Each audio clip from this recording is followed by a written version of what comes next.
I am currently on a plane to Munich in Germany, where I am scheduled to interview this man.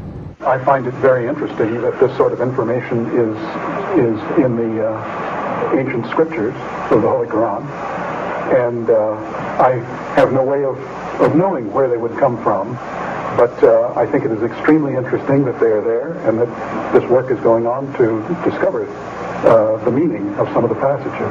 Allegedly, he was asked, "What do you think is the origin of the text in the Quran?" To which he's supposed to have replied, Well, I would think it must be the divine being. "This is going to be interesting."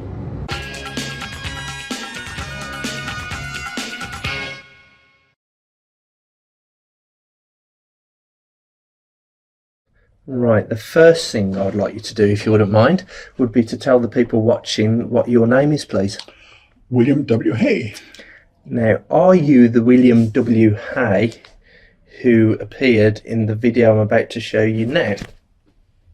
I find it very interesting. Yes, that's me, and that was in Islamabad in 1984, I believe.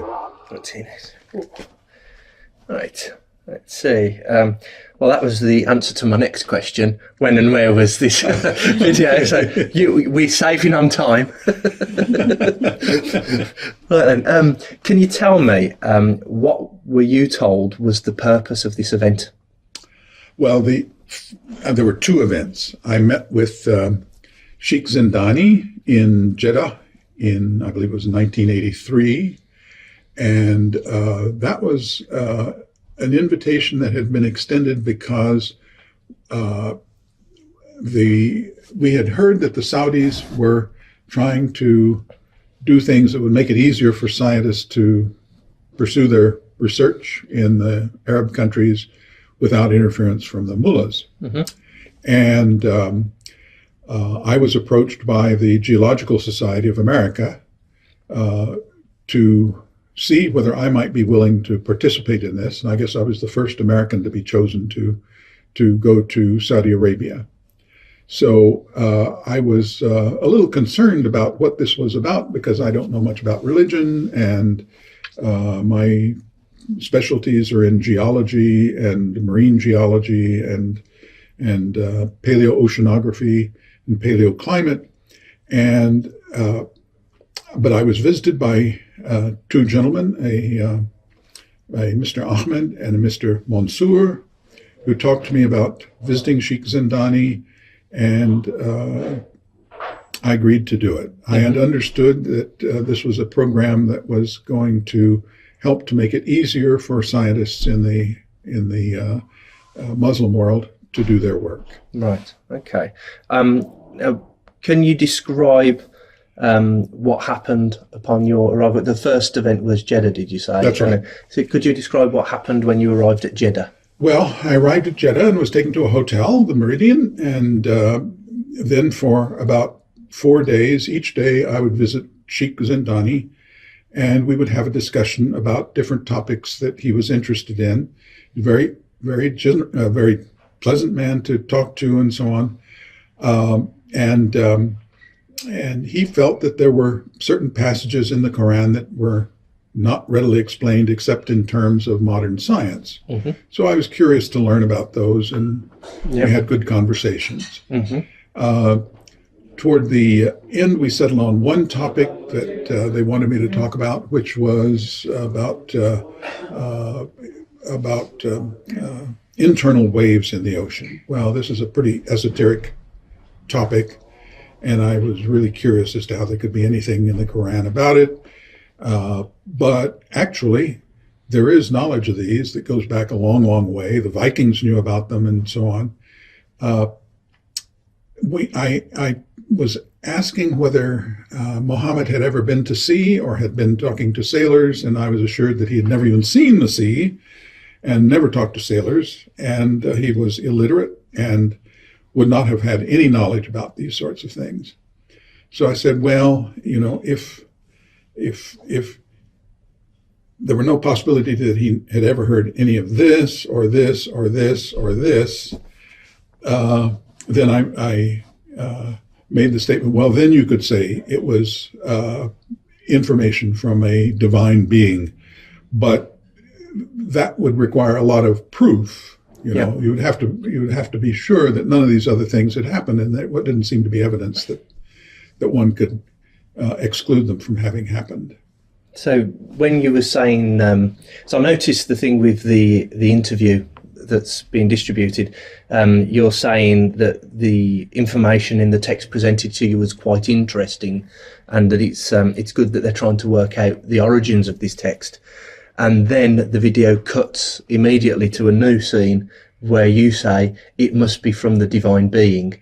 Now, the accounts that I've got, there's one here, which is a Quran, which has got claims for scientific miracles in, and you're listed in the back.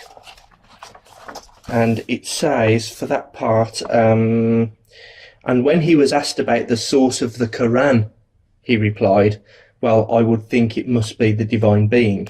So are you saying that that is a misrepresentation? That's a misrepresentation. Okay. There's no question about that. At the meeting, and now that was, I think those quotes are all, or the video is from the meeting in Islamabad, which was a year later, which was a larger conference. Mm-hmm. At the meeting in Jeddah, we had a final session that was filmed out on a boat.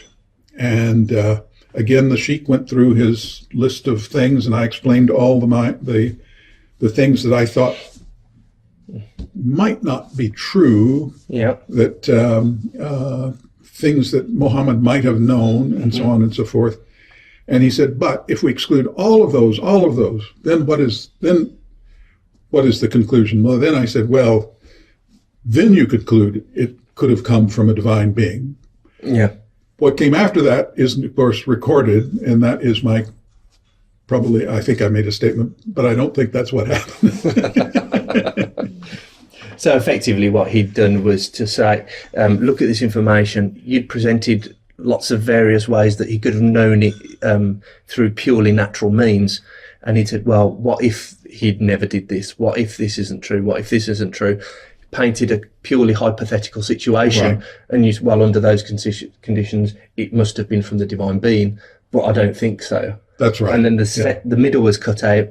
And then, of course, the fake question was presented. And I realized this had gone on for about 4 days, preparing me for this, and to get to the point where one would finally say those words that he wanted to hear. Mm-hmm. So he was a very clever person. Let's see. So that was the follow-up visit to Islamabad.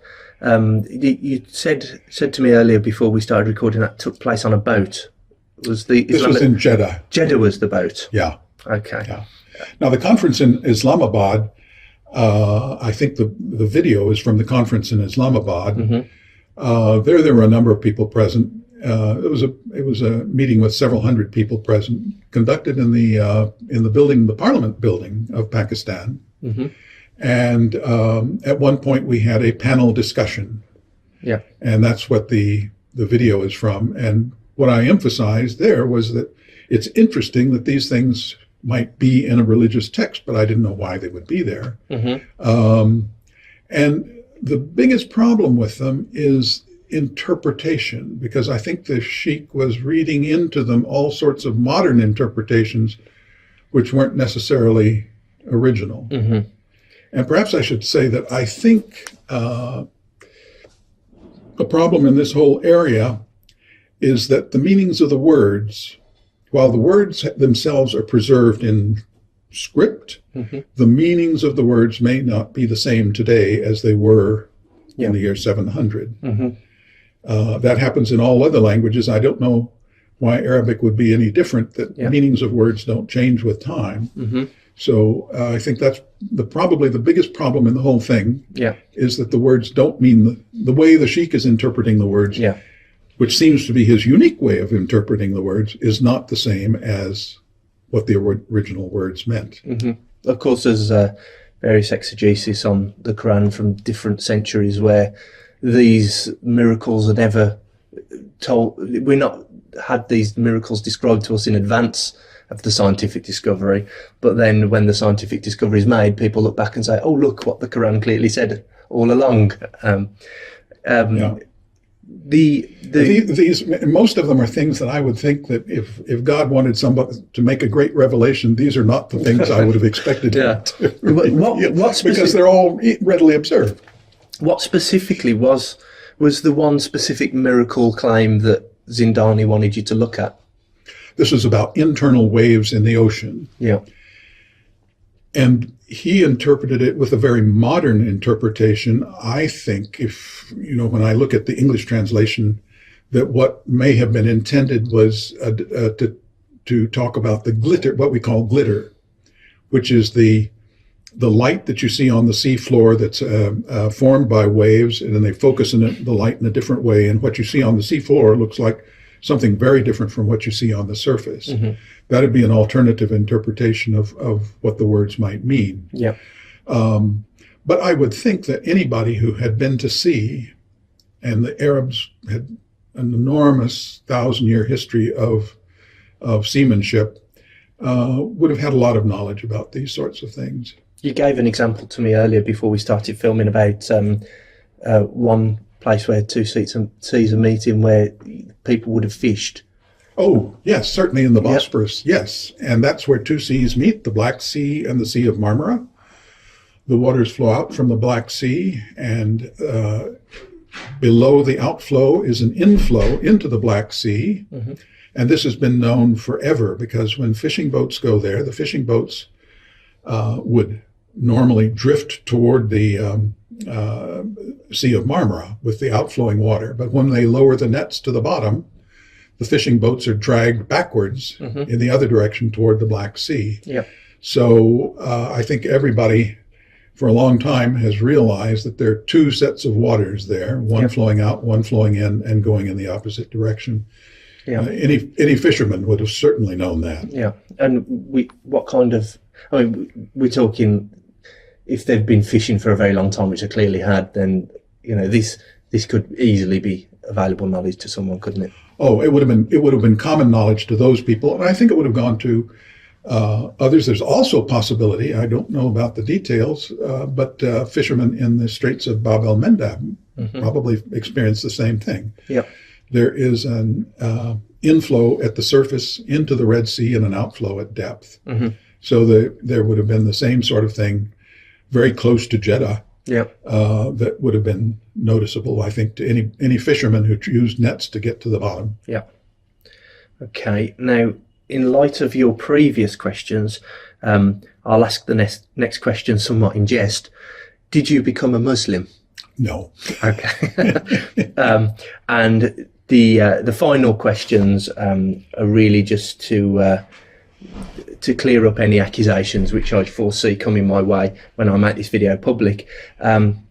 First thing I would like to ask you is, are you being paid by anyone at all to do this video? No. In fact, you bought my lunch, so thank you very much. Yes, he bought my lunch, so I'm not paying him. Have you been intimidated in any way to retract your original statement? Not by me or anyone? No. Okay, no Freemasons, no, Zionist Jews? No one, okay. I'd like to ask you, what do you think was the real purpose of this event? Well, as I say, we thought it was to help make it easier for scientists to operate in the Muslim world. Yeah. But clearly, I think in retrospect, it is to try to recruit people for for Islam. I hate to say it, but under false pretenses. Yeah. And that's a really serious problem. And finally, at some point previously, you mentioned an event with your hosts. I think it was in Islamabad, at a meal after the show. Could you tell me about that? Yes. Well, we had a one of the meals after one of the evenings in the conference, one of the afternoons in the conference. We had an evening meal, and I was seated with a table. These were all the representatives from who were there, except for the Westerners, were religious figures in the Muslim world. And I was seated with one group. They all seemed to know each other. And Pete Palmer, who was with me, he asked the question, why are there no women here? And we were given the interesting answer that, well, women can't be here because women don't belong in this religious group. Women have no souls.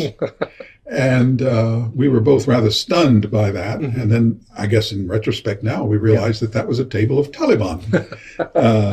So it was a very, very interesting experience. And I know that's not necessarily a very widely held view in the Muslim world, especially by women. Yeah. But that was what we were told. Right. Lovely. Thank you very much for doing this interview. Thank you. Thank you, Bill. I thank you very much. Thanks.